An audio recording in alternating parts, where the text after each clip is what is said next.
Good morning and welcome back to our TV show EU Deal After Brexit. My name is Stephanie Vargas and I am joined by my colleagues Aude Lajouanie and Rea Muhaj. We are students of the Catholic University of Lille and we're studying international and European law. Today we will discuss the illegal and legal aspects of immigration in the United Kingdom before and after Brexit. Concern over the impact of high levels of immigration from the European Union was one of the key factors behind Britain's 2016 vote to leave the bloc, and the government has said that it plans to bring migration numbers down.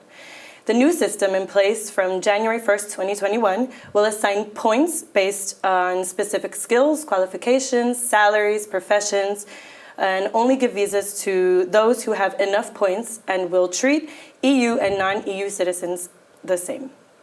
Hi, Rea. Would you give us a general overview of the current situation in Europe with regard to Brexit? Well, Stephanie, one of the main issues that concern the withdrawal process is the regulation of migration post-Brexit.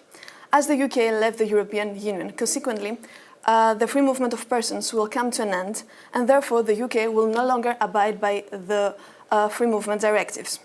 Moreover, the UK's government aims at creating a new migration system based only on national law requirements.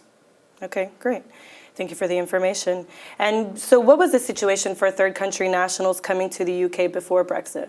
Well, first, I would like to clarify what a third country national is. So it's a non-EU citizen who is entering illegally the UK or is staying illegally in the UK. So for the UK, there have been two situations concerning irregular immigration, because since the Treaty of Lisbon, they have had the possibility to opt out from directives being too restrictive in matters of the area of freedom, security and justice.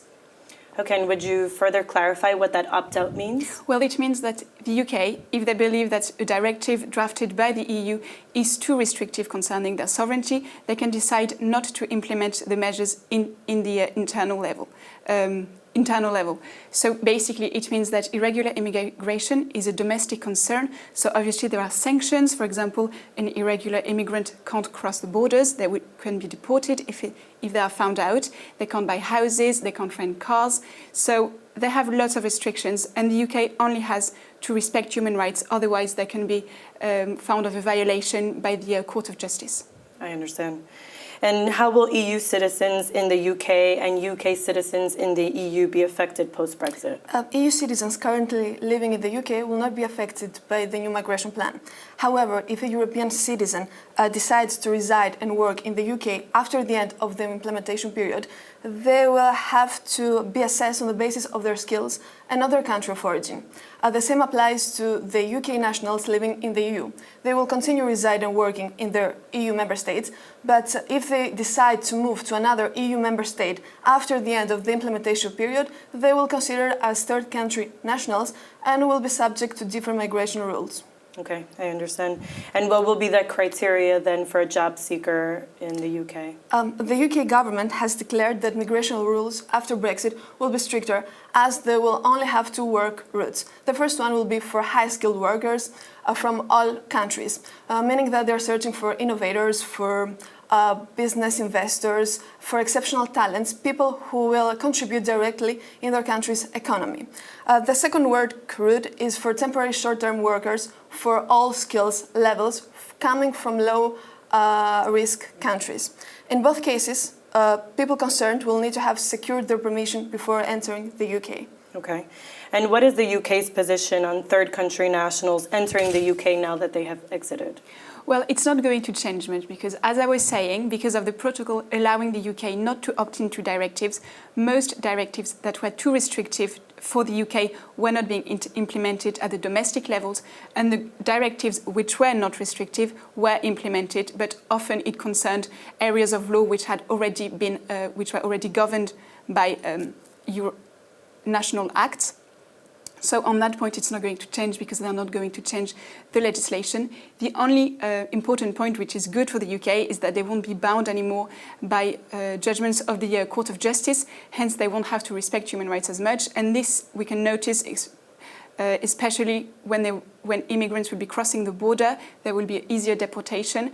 And Boris Johnson has said that there would be a zero tolerance on immigration, which shows that it will be difficult for... More restrictive. Yeah, exactly, more restrictive. Okay. Well, at this point, I would like to say that on the one hand, I understand a country's right to tackle illegal migration and have full control of its borders. On the other hand, I do not understand a country's decision to impose stricter rules even on irregular migration by accepting for certain jobs professionals coming from low-risk countries. In this way, people who are not coming from low-risk countries, they are excluding, even they have the capacities for work. Moreover, it seems like certain individuals will be excluded from working in the UK based on their country of origin and not their capacities.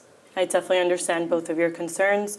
So to conclude and fully clarify, the UK government wants to adopt a points-based system which takes factors like skills and language into account when awarding visas, which would allow people to work in the UK.